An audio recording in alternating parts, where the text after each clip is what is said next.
Hi விவோஸ், welcome to South Indian recipe. இன்றைக்கி பார்த்தீங்கன்னா நம்ம வந்து பொரியில் வந்து அல்வா எப்படி செய்யலாங்கிறத தான் பார்க்க போகிறோம்.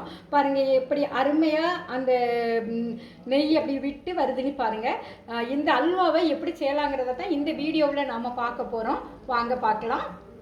இன்றைக்கி இந்த ஸ்வீட் செய்கிறதுக்காக நம்ம பார்த்திங்கன்னா இதில் வந்து 3 கப்பு பொரி எடுத்துருக்கிறேன். அதே மாதிரி 2 கப்பு தேங்காய் பால். இது வந்து பார்த்திங்கன்னா 2 சின்ன சைஸ் கருப்பு கட்டி. இதை வச்சு தான் இந்த ஸ்வீட் செய்ய போகிறோம். ஃபஸ்ட்டில் நம்ம வந்து இந்த பொரியை நல்லா வாஷ் பண்ணிவிட்டு இந்த தேங்காய் பாலில் ஒரு 10 நிமிஷம் ஊற வச்சு எடுத்துக்கலாம். பொரி நல்லா வந்து தேங்காய் பாலில் ஊறிச்சு. இனி இதை நம்ம மிக்ஸி ஜாரில் போட்டு நைஸாக அரைச்சி எடுத்துக்கிடணும்.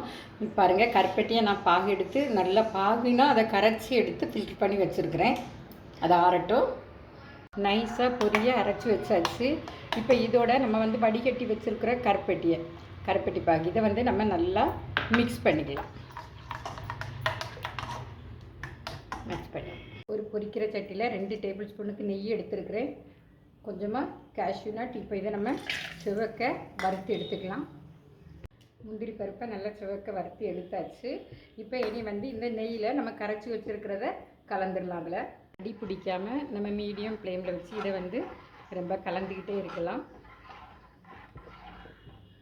பாருங்கள், அது கெட்டி ஆகிட்டே வரும். பாருங்கள், நல்லா அருமையாக கெட்டியாகி வருது. கூழ் பதத்துக்கு வந்திருக்கு. இன்னும் இது கெட்டியாகும். இந்த ஸ்டேஜில் நம்ம வந்து இதுக்கு தேவையான ஏலப்பொடி 1 டீஸ்பூன் அளவு ஏலப்பொடி சேர்த்துக்கலாம். அப்படின்னா நல்ல மணமாக இருக்கும். அதே நேரத்தில் இது கெட்டி ஆகும்போது நம்ம வந்து 1 டேபிள் ஸ்பூன் அளவுக்கு நெய் சேர்த்துக்கலாம். இன்னும் கெட்டி ஆகட்டும். பாருங்கள், நல்ல அருமையாக கட்டி ஆகிட்டு வருது. இந்த ஸ்டேஜில் இன்னும் 1 டேபிள் ஸ்பூன் நெய் சேர்த்துக்கலாம். ஏன்னா இதை நம்ம வந்து கெட்டியாகட்டும் கிளறி விடலாம். இதில் வந்து நமக்கு வந்து நெய் வந்து வெளியில் வரும் நமக்குன்றது அப்படிலாம் சொல்ல முடியாது.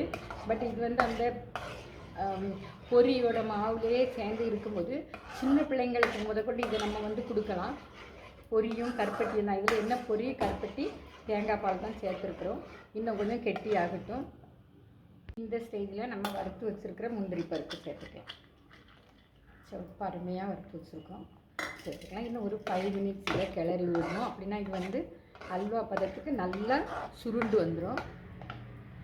பாருங்கள், அருமையான பொரி அல்வா எப்படி பாத்திரத்தில் ஒட்டாமல் அருமையாக சுருண்டு வந்துருக்குன்னு பாருங்கள். இந்த சைட்லலாம் வர்றது வந்து நெய் இல்லை, நம்ம தேங்காய் பால் சேர்த்தோம் பார்த்தீங்களா, அந்த அதில் உள்ள எண்ணெய் தான். ஆக்சுவலாக இன்றைக்கி பார்த்தீங்கன்னா இதில் வந்து நான் 3 கப்பு பொரி சேர்த்தேன். அதே மாதிரி பார்த்திங்கன்னா 1 கப்பு வந்து தேங்காய் பால் சேர்த்துருந்தேன். அதே மாதிரி 1 கப்பு தான் இந்த கருப்பட்டி கரைச்சி அந்த பாகு எடுத்து வச்சுருந்தேன், அதை சேர்த்துருந்தேன். அதோட பார்த்திங்கன்னா ஒரு 3 டேபிள் ஸ்பூன் நெய் சேர்த்துருந்தேன். பாருங்கள், அல்வா எப்படி அருமையாக சுருண்டு வருதுன்னு சொல்லி அப்படியே அந்த எண்ணெய் விட்டு நல்லா வருது. அதாவது சின்ன பிள்ளைகளுக்கு இது கொடுக்குறதுக்கு ரொம்ப நல்லது. அதோட விரும்பி வேற சாப்பிடுவாங்க. தினமும் காரப்பொரி அப்படி இப்படின்னு பொரி செய்து கொடுக்குறத விட அந்த மீதம் இருக்க பொரியை வச்சு இப்படி அல்வா செய்து அந்த ஸ்வீட் ரொம்பவே டேஸ்ட்டாக இருக்கும். இதே போல் நீங்களும் வீடுகளில் செய்து பாருங்கள். லைக் பண்ணுங்கள், ஷேர் பண்ணுங்கள், மறக்காமல் சப்ஸ்கிரைப் பண்ணுங்கள். தேங்க்யூ ஃபார் வாட்சிங் மை வீடியோஸ்.